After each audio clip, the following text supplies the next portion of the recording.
रामकृष्ण हरी. ऐसे केले या गोपाळे नाही सोवळे ओवळे, काटे केतकीच्या झाडा आत जन्मला केवडा. केतकीला काट्याचा वेढा असतो, परंतु आतमध्ये सुगंधी केवडा असतो. फणसाअंगी काटे आत अमृताचे साठे. फणसाच्या वरून काटे असतात, परंतु आतमध्ये गोड गरे असतात. नारळ वरुता कठीण परी अंतरी जीवन.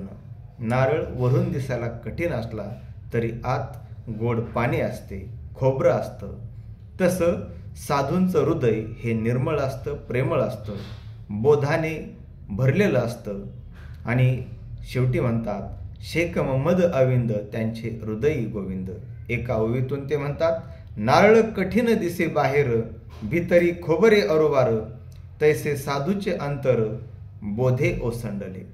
रामकृष्ण हरी.